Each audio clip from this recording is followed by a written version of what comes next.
Paano mo nasabing epektibong leader ka, dalawang beses nga kayo natalo, na ikaw ang leader? Baka hindi enough yung best. Lahat naman ng best ko ginawa ko, baka yung ibang members lang yung hindi. Pero alam ko na I did everything that I could sa lahat ng times na naging leader ako. Ikaw mas naging effective naman ako leader.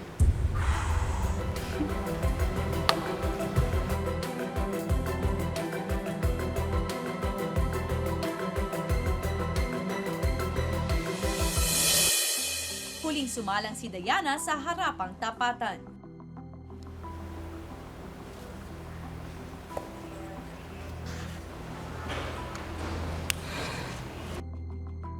Hi, Diana.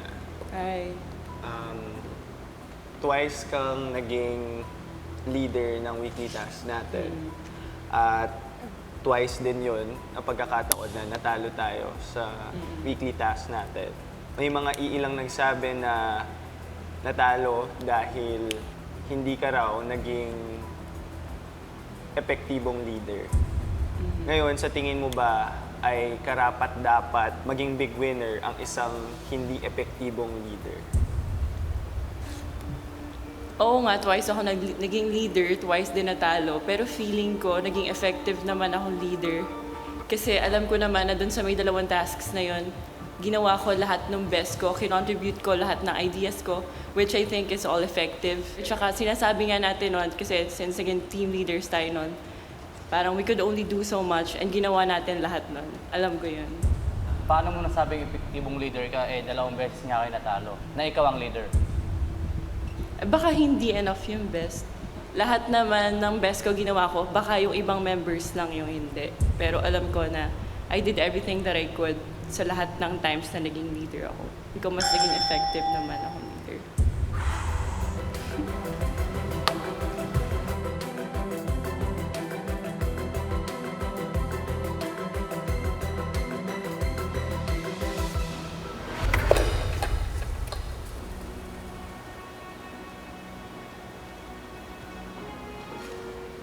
Sumang-ayon ka ba kay Kuya nung araw na na-force evict ako at bakit? For me, parang sobrang nagulat ako nung nalaman ko na na-force evict ka. Honestly, parang medyo na-weirduhan ako doon sa ginagawa mo sa mga buhok naming girls. Pero parang medyo sumobra naman kasi ako alam ko kung saan galing yon. Alam ko na parang good yung intentions mo, na hindi ganon yung minimean mo. Kaya nung nalaman ko yun, parang medyo nasobrahan ako. Pero syempre, si Kuya yung gumagawa ng decisions. This is his house. Kaya, syempre, wala tayong magagawa. Parang agree na lang din. Pero for me, syempre, kilala kita. Kilala kita personally, naging close tayo. Kaya alam ko yung intentions mo. Ito, personaling tanong, bastos ba ako para sa'yo? Hindi nga bastos. Kasi kilala kita personally, alam ko na hindi parang sexual yung intentions mo. Medyo weird. Pero kilala kita personally, kaya hindi kita ginudge.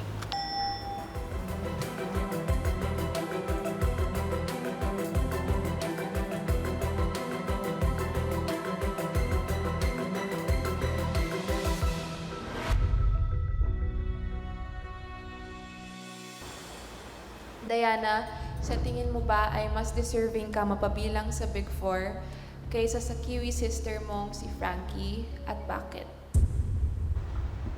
Lahat naman tayo deserving mapasama sa Big Four. Lahat naman tayo, sobrang gusto yon. Pati na rin si Frankie. Nakikita ko kung gano'n niya kagusto makasama sa Big Four. Nakikita ko kung gano'n niya kagusto mag-belong sa ating lahat. Nakikita ko kung gano'n niya kagusto parang maintindihan yung culture natin mga Pilipino. Pero feeling ko dito lang sa loob ng bahay, mas nagsistrive ako, mas ginagawa ko yung best ko. Parang every time may task, nakikita ko, and feeling ko rin parang napapansin niyo rin naman na parang minsan medyo hindi siya gano'ng ka-motivated. Bilang Kiwi sister, di ba dapat sinasabi mo yun sa kanya? Because I know you care for her. Hindi ba dapat you let her know na ganun pala yung pananaw mo kay Frankie? Kilala naman natin si Frankie. Basta pag alam niya kung ano yung tama sa tingin niya, yun na yung alam niya. Kasi parang iba nga yung culture natin sa kanya eh. Pagka ayaw na niya, makikita mo sa mukha niya yun. Parang kung gusto naman niya mag-succeed sa isang task, gagawin niya yun. Parang hindi naman na kailangan sabihin pa sa kanya yun ng paulit-ulit. Minsan, napag-iiwanan siya sa mga tasks, nasa sa kanya na lang yun. So sinasabi mong mahina siya at di niya deserve na maging Big Four talaga? Hindi ko sinasabing mahina siya and na hindi niya deserve. Sinasabi ko lang na I work harder, na mas determined ako na makatapos ng task.